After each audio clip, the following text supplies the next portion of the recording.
प्रभु का पावन नाम, जय प्रभु का अखंड नाम, जय गुरुदेव, युग का जगाया हुआ कल्याणकारी नाम। जय गुरुदेव, नरकों 84 से कौन बचाएगा, जय गुरुदेव, अलख यगम कौन लखाएगा, जय गुरुदेव, युग परिवर्तन कौन करेगा। जय कलयुग में सतयुग राम राज्य की स्थापना कौन करेगा। जय आ रही भयंकर मुसीबतों में रक्षा कौन करेगा। इसलिए प्रेम से बोलो, जोर से बोलो, सब मिल बोलो, बोलना होगा, अभी से कह लो, ये नाम नहीं इंसान का, ये काम नहीं इंसान का, ये कलयुग जाने वाला है, अब कुछ होने वाला है, समय बदलने वाला है, चाहे खराब हंसे या प्रलय मचे। जय सत्य जय गुरुदेव कहाँ सुन बच्चा, निश्चय क्या खा पी कर हुए खराब, अंडा मछली माँ शराब, क्या खाने से होगी भलाई, बुरे समय से बचना है तो शाकाहारी रहना है। बाबा जी की अर्जी है, हमें आपकी मर्जी है। जय गुरुदेव, बंदो गुरु पद कंज, कृपा सिंधु नर रूप हरि, महामोहतम पुण्य, दास वचन रवि करुण कर, परम पुरुष गुरुदेव जी। जय गुरुदेव नाम, अलख यगम के पार में, करता तुम्हें प्रणाम। परमात्मा तुम्ही हमारे देव, कर बद्धि मस्तक नवे। जय जय जय गुरुदेव।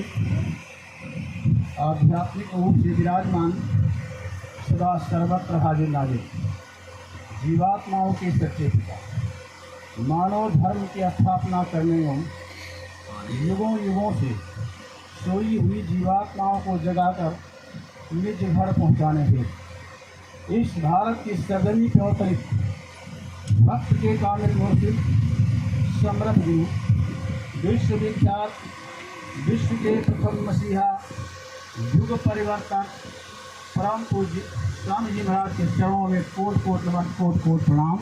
ये लघु मानव जीवन सागर समर्पित सत्संग सभा में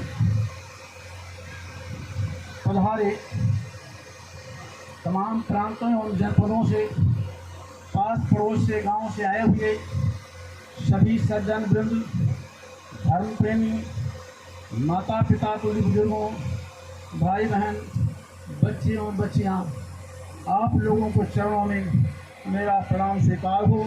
सबको सादर जय गुरुदेव। प्रेमी भाई बहनों, जीवन में ऐसा अवसर कभी कभी जब मालिक की बहुत बड़ी दया कृपा होती है तो मिला करता है। ये अवसर हर जीव के भाग्य में नहीं होता है। संतों के वचन हैं कि सुत दारा और लक्ष्मी पापियों के घर हो, संत समागम हरि कथा स्वामी दुर्लभ हो। इस संसार में अगर कुछ दुर्लभ है तो संतों का दर्शन और उनका संदेश। इस तरह से हम तो अपने को बहुत भाग्यशाली समझते हैं। जीवन में आपके बीच का दर्शन दीदार मिला। ऐसे प्रेमी सत्संगी भाई बहनों का दर्शन दीदार पाकर हम भी अपने को धन्य हो गए। लेकिन साथ ही साथ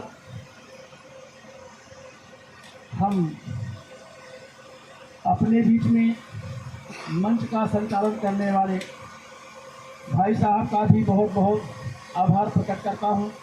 हमारी कोई दिली ख्वाहिश नहीं थी कि मैं कुछ अपनी बात यहाँ रखूँ, हमें बोलने का कोई शौक़ नहीं है, लेकिन जैसा कि आदेश हो गया और एक हिदायत भी होगा मेरे लिए कि अपने जीवन के बारे में आप कुछ बताइएगा। गुरु महाराज से कैसे आप जुड़े, एक इशारा एक दायरा पहले ही दे दिया है। वैसे हम इस मंच पर अपनी कोई कहानी नहीं सुनाते हैं, ना हमारी अपनी कोई बात है। जो भी बात होगी गुरुवाणी होगी। इसलिए हम आपसे प्रार्थना करना चाहेंगे, साथ ही साथ आपसे आदेश भी हम चाहेंगे। यह सत्य का मंच है, इस सत्य के मंच से सत्य का ही संदेश जाना चाहिए। इसमें कोई रियायत नहीं होना चाहिए। अगर मैं रियायत करता हूँ तो मुझको भी डर है, मैं बख्शा नहीं जाऊँगा। तो ये सत्य का मंच है, सत्य के मंच से सत्य तो कहना ही होगा, लेकिन सत्य कहना ही आज बहुत बड़ा संकट का सामना है। सत्य कहना आसान नहीं है, क्योंकि यह सत्य का देश नहीं है, ये काल और माया का देश है। ये जड़ जगत है, ये मिलौनी सृष्टि है, ये सत्य देश नहीं है।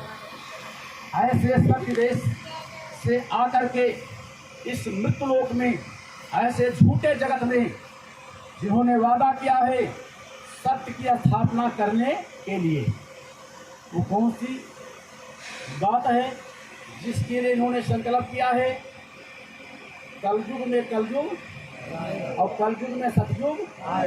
लेकिन कलयुग है क्या चीज़ और सतयुग क्या चीज़ है, इसको समझना पड़ेगा।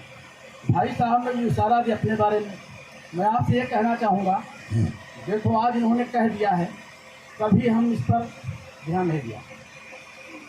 होनहार बिरवान की होत चीकने बात।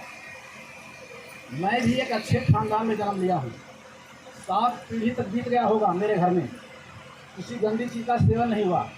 मेरे पिता पढ़े लिखे नहीं थे, बिना स्नान के पानी नहीं पीते थे, और अगर मैं बिना स्नान के खाना खा लूँ कहते थे इसको दरवाजे पर खाना दो। इतना सख्त थे वो। ज़्यादा ज्ञान तो नहीं था, लेकिन कर्मकांडों के अनुसार सामाजिक जो परंपरा चली आ रही है उसके मुताबिक उनका रहन सहन मजबूत था। जो परंपरा देश की आज भी बुजुर्गों ने बना रखा है, उधर ज़्यादा मैं ध्यान नहीं देना चाहूँगा। बचपन में जब हम पढ़ने जाते थे तो हमारे दिमाग में ये बात गूंज रही थी कि आखिर भगवान कितने हो सकते हैं। भगवान की तलाश में इंसान कोई उत्तर में बता रहा है, कोई दक्षिण में, कोई पूरब में, कोई पश्चिम में, कोई पत्थर में, कोई पानी में, कोई कहीं कि इनकी पूजा करने से भगवान मिलेगा। तो क्या भगवान भी कहीं होंगे? भगवान तो एक ही होगा। थोड़ा हमारी एक आदत ऐसी थी, अधड़पन, हम जड़ पत्थर पानी को ऐसे मानने वाला नहीं था कि जो होता है न डोलता है उस पर हम क्या विश्वास करें। अपने जीवन में मैंने कोई कर्मकांड नहीं किया, बिल्कुल नहीं किया, बिल्कुल मैं सख्त था, लेकिन इनके चरणों में मैं कैसे पहुंच गया। हमारी अंदर की खोज थी। हम पढ़ते थे प्रार्थना, स्कूल जाते थे, तो मैं सोचता था कि वो गोपी ग्वाल कैसे रहे होंगे, जब भगवान के आए होंगे उनके साथ वो कैसे रह रहे होंगे, क्या बताऊं। उस समय हम कहाँ रहे होंगे। कभी राम के बारे में सोचता था कि राम के साथ में वो बंदर भालू कैसे रहे होंगे, ये सोचता था। कभी देश की आज़ादी के लिए, सत्य के लिए लोगों ने लड़ाई किया है, इतिहास बता रहा है, वो वीर कैसे रहे होंगे, क्या बताऊं।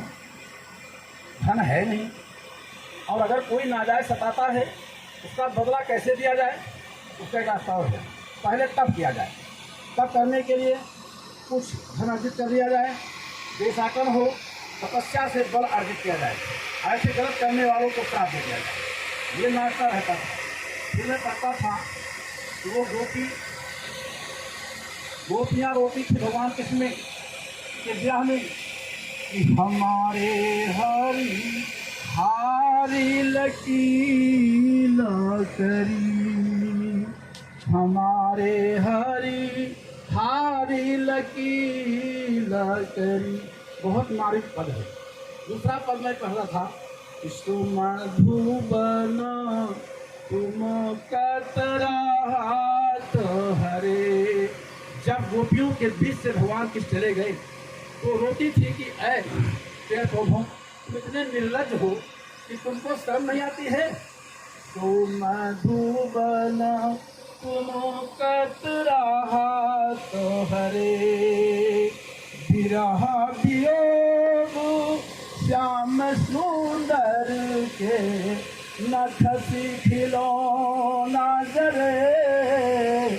तुम धुबन तुम कतरात हरे। तो मैं रोने लगता था। फिर कभी याद आता था, गुरु गुरु तो सब चिल्लाते हैं, लेकिन सतगुरु क्या चीज़ है, सतगुरु क्या है। कभी बात आती थी कि आंख बंद करने पर तो दिखाई नहीं पड़ता है, और अगर सांस को बंद कर लिया जाए तो कुछ अंदर होगा जरूर। ये नाना प्रकार की भावना उठती थी। और हमारे बहनोई साहब टारधारी हैं, और हमसे वो कहते थे, मैं तर्क करता था कि तुम्हारे गुरु जाति पाति दुनिया जो कहती उसी भूल भ्रम में हम भी ऐसे भ्रमित थे। और इसके बाद कि तुम्हारे गुरु जी क्या दे देंगे, वो 5 नाम हम जानते हैं, ये नाम वो नाम। होते करते होली का त्यौहार था और हम गए थे निमंत्रण कहने के लिए। ऐसे बाबूजी बन के चले गए साइकिल लेकर, और होली की तैयारी थी। कहा चलो, उस समय 35 रुपया लगता था मथुरा आने और जाने का। अब आज कितने गुना हो गया, सन 84 की बात है। हम कहा हमारे पास कुछ है नहीं, का उसकी टेंशन नहीं है। फिर घेरा घारी, तो हमने कहा बड़ा शर्म लगा फिर के बच्चे में, दांगों के बच्चे में। हम बड़े राजा साहब थे। फिलहाल बस पर बैठे, पीछे झगड़ा झंझट करते गए। एक आदमी ने कहा कि क्या नए उनका, हाँ कभी। लंबी कहानी है। मथुरा गए, वहाँ उज्जतपन भरा था, कोई सेवा भाव नहीं था। लेकिन धीरे धीरे जब गुरु महाराज ने मंच से नामदान जिस समय दिया, नामदान देने के पहले सत्संग दिया, तो उनका ही पता नहीं क्या बात कर रहे हैं। न गीता, न भागवत, न रामायण की बात, न कथा की बात, न कोनो और बात, न राम न रही, पता नहीं क्या बात कर रहे हैं। क्या समझे नादान जी।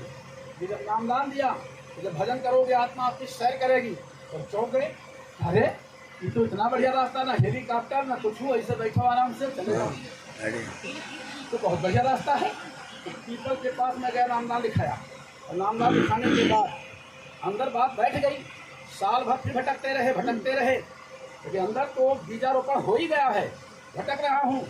लेकिन वाह, ऐसी कृपा इनकी हो गई, एकदम से सारा भ्रम खत्म हो गया और बिल्कुल मजबूत बना दिया। कोई शंका नहीं, मेरे अंदर कोई शंका जरा भी नहीं है, मजबूत कर दिया, सारे भ्रम दूर हो गए। तो गोस्वामी जी महाराज ने सीधी शब्दों में लिखा है कि बिन सत्संग विवेक न होई, राम कृपा बिनो सुलभ न सोई। बिना सत्संग के जीव को बोध हो सकता ही नहीं है। अब सवाल है कि सत्संग है क्या चीज। हम आप यहाँ सत्संग के नाम पर आए हैं, लेकिन सत्संग वत्संग यहाँ नहीं है। सत्संग कौन दे सकता है, हम आपके बस की सत्संग नहीं है। ये सत्संग की एक चर्चा है, तो हम इसको सत्संग ही मान सकते हैं। लेकिन कहीं कथा कीर्तन आरोप हो रहा है, अब उसको लोग कहने कि वहाँ सत्संग होता है, वो सत्संग नहीं है।